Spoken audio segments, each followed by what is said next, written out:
현실은 거울입니다. 내가 먼저 바뀌면 현실도 자동으로 따라옵니다. 결과에서 살지 않으면 결과는 오지 않습니다. 여러분은 스스로를 뭐라고 생각하시나요? 건강한 사람? 사랑받는 사람? 아니면 아직은 좀 부족한 사람? 현실을 바꾸고 싶을 때 결과에서 살아라는 말 들어보셨죠? 이미 그 상태인 것처럼 느끼고 행동하라는 말 들어보셨을 겁니다. 이 말이 그동안 잘 이해가 안 됐다면, 또 그동안 이 방법이 잘 되지 않았다면 오늘 영상이 여러분에게 큰 전환점이 될 수 있습니다. 왜냐하면 지금 우리의 현실은 내가 스스로를 뭐라고 믿느냐에 따라서 만들어지고 있기 때문입니다. 쉽게 말해 우리는 내가 누구라고 믿느냐에 따라서 세상을 해석하고 행동합니다. 이게 바로 무의식적으로 설정된 정체성 프레임이고, 그 프레임이 지금도 우리의 현실을 반복 재생산하고 있는 거예요. 예를 들어서 나는 건강한 사람이다. 나는 사랑받는 사람이다. 나는 충분한 돈이 있는 사람이다. 이런 정체성을 갖고 있다면 현실은 그에 맞춰서 자동으로 구성됩니다. 하지만 여기서 이런 의문이 생길 수 있어요. 왜 현실은 그렇게 쉽게 바뀌지 않을까? 많은 사람들이 현실을 바꾸기 위해서 애를 씁니다. 목표를 세우고 습관을 만들고 의지를 다지죠. 그런데 이상하게도 비슷한 문제가 반복되고 같은 감정 패턴에 빠지고 결국 다시 제자리로 돌아오곤 합니다. 왜 그럴까요? 그 이유는 단 하나. 그 모든 노력이 나는 아직 부족하다는 정체성 위에서 시작되기 때문입니다. 즉, 나는 아직 그 사람이 아니다 라는 믿음을 품은 채 그 사람이 되기 위한 노력만 반복하는 거예요. 한번 이렇게 생각해 볼까요? 나는 충분한 사람이다 라고 말은 하지만 누군가의 시선이 신경이 쓰여서 말과 행동에 계속 눈치를 본다면, 또 나는 가치 있는 사람이다 라고 선언은 하지만 칭찬을 들을 때 아유 아니에요 하면서 습관처럼 부정하고 있다면, 그건 말로는 새로운 정체성을 선언하고 있지만 감정과 반응은 여전히 예전 상태에 머물러 있다는 뜻입니다. 마치 몸은 앞으로 나아가려고 하지만 발밑에서 감정이 발목을 잡고 있는 것처럼요. 그 무의식적 반응이 바로 지금도 과거의 나에 붙잡아두고 있는 힘입니다. 이게 바로 결과 이전의 나로 살아가고 있는 방식이죠. 네빌 고다드는 이런 상태를 아주 명확하게 말했습니다. 결과에서 살지 않으면 결과는 오지 않습니다. 그렇다면 이제 결과에서 산다는 것이 무엇인지 살펴보겠습니다. 결과에서 산다는 것은 미래에 언젠가 되고 싶은 그 사람으로 지금부터 살아가는 겁니다. 그 사람은 지금 어떤 표정을 하고 있을까요? 어떤 감정으로 하루를 보낼까요? 지금 느끼고 있는 그 사람의 분위기는 뭘까요? 그리고 무엇보다 자신을 어떻게 대하고 있을까요? 지금 나는 그 정체성에 맞게 내가 나를 대하고 있을까요? 여기서 중요한 전환이 하나 있습니다. 감정은 단순한 반응이 아니라 기준이 될 수 있다는 사실입니다. 우리는 감정을 현실에 대한 나의 반응이라고 생각합니다. 좋은 현실이 펼쳐지면 좋은 감정이 느껴지고, 내가 원치 않는 현실이 펼쳐지면 부정적인 감정이 느껴지고, 그런데 감정은 현실의 결과가 아니라 선택할 수 있습니다. 이미 이루어진 나라면 어떤 감정일까? 바로 이 질문이 결과에서 살기의 핵심입니다.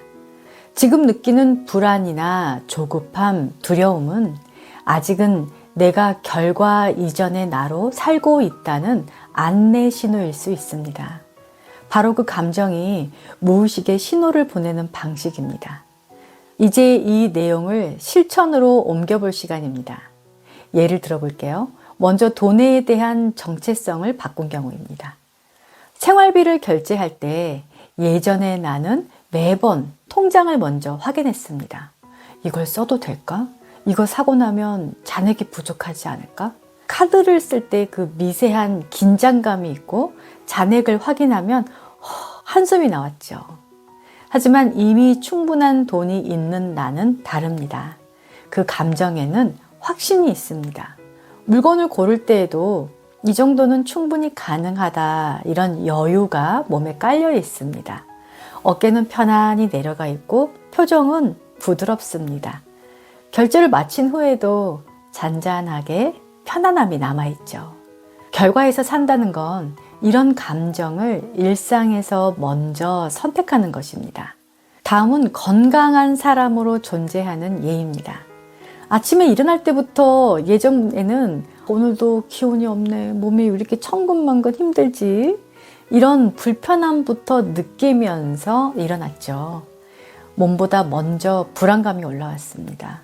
하지만 건강한 나는 어떨까요? 몸을 천천히 움직이면서 숨을 들이마시고 가슴이 시원하게 열리고 조금씩 스트레칭도 해보고 또 기지개를 켤 때 팔다리에 따뜻한 온기를 느껴봅니다. 또 이 감각에 집중하면서 나는 건강하다, 편안하다, 이런 감정이 의심이 아니라 기본값이 됩니다. 그리고 그 감정이 하루의 에너지를 결정합니다. 이번에는 관계 속에서 사랑받는 나로 존재하는 예입니다. 과거의 나는 관계에서 늘 마음이 바빴습니다. 이 사람이 날 좋아할까? 내가 표현하는 게 저 사람에게 부담되지 않을까? 말조심하고 분위기를 살피느라고 나의 감정은 늘 뒷전이었죠. 하지만 사랑받는 나는 다릅니다. 나는 먼저 내 감정부터 살핍니다. 마음을 표현하는 것이 불편한 게 아니라 자연스럽습니다. 상대의 반응보다는 내 진심이 어떤가, 내가 지금 뭘 느끼고 있나, 이게 더 중요하죠. 즉 나의 초점이 늘 외부를 향해서, 상대방을 향해서 맞춰져 있었다면 이제는 그 초점이 나를 향해서 맞춰져 있습니다. 그러면 관계는 불안이 아니라 자신감, 따뜻함으로 채워집니다. 사랑은 애써서 얻는 게 아니라 이미 충분히 받은 내가 나누는 것이 됩니다. 여기서 핵심은 내가 선택한 정체성과 그에 따른 감정이 일치할 때 현실이 자연스럽게 바뀐다는 점입니다. 그 감정이 하루의 말투를 바꾸고 그 말투가 선택을 바꾸고 또 그 선택이 삶의 궤도를 조금씩 바꾸기 시작합니다. 이렇게 생각하면 자연스럽게 올라오는 감정을 억누르거나 회피하려고 하는데요.